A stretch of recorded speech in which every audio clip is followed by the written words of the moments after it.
How to start a food truck business in New Hampshire. So if you're looking to start a brand new food truck business and you're not very sure about some of the things as far as permits and licenses, well, you've come to the right video. So make sure you hit that subscribe button and check out all of our brand new content on our brand new YouTube channel, Food Truck Freaks. I'm going to get into those permits and licenses right now.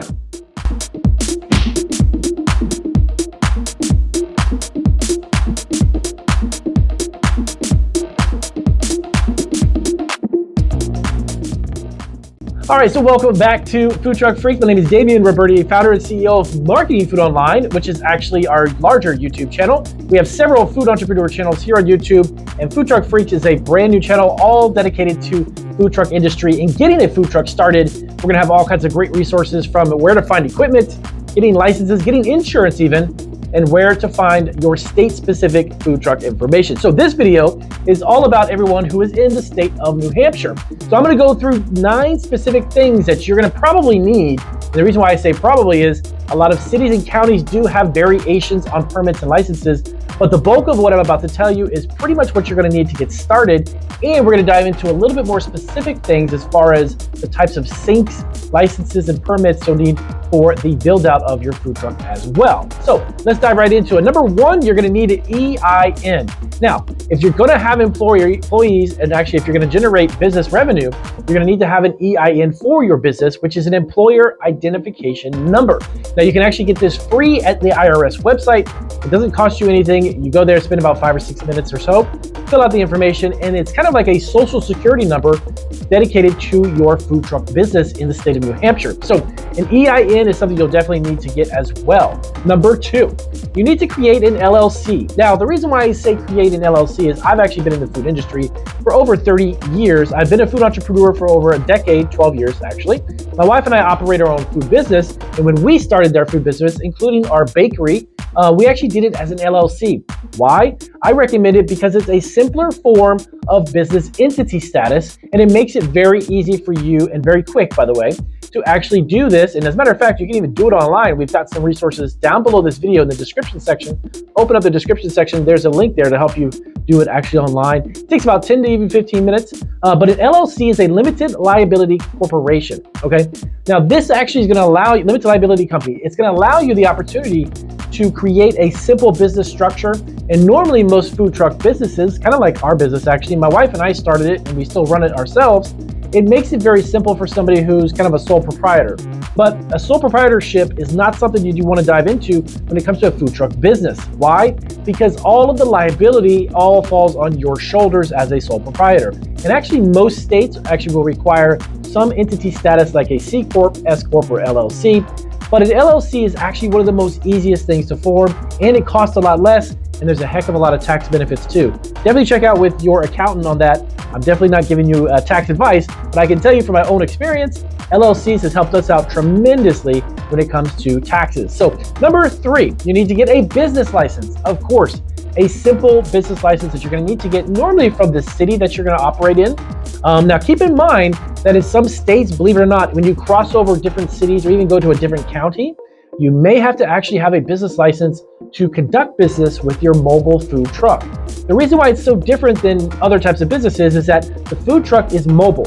So as you drive and you cross over those lines, you're technically operating a business in your entity in another city or county.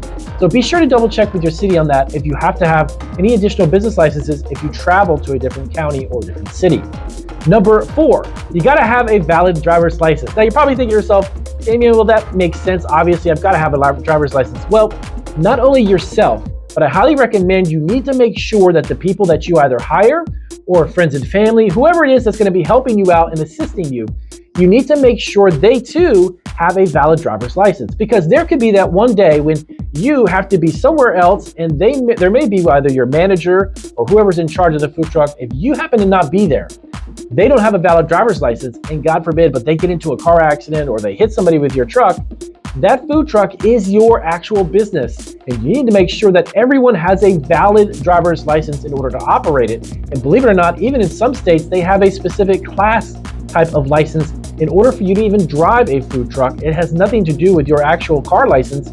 You have to get a truck driver's license in order to operate it. So that's something you need to double check too, to make sure Make sure that anyone who's driving your vehicle and your business is legitimate, is safe, and they know what they're doing, okay? Because you could technically get a ticket for your truck, you could lose your license for the truck, you can even get your truck impounded.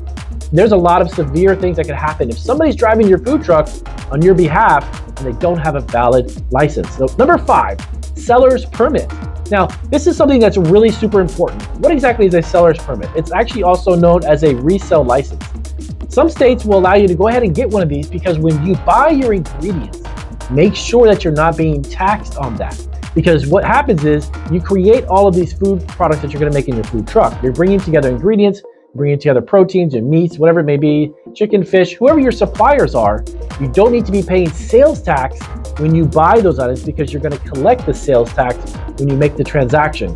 Now, some states actually don't have any taxes based upon the types of foods and even food in general. So be sure to check out with the state of New Hampshire. If you've got your sales tax and you have to collect it, don't get taxed twice, okay? Next up, number 6 is a food handler's permit.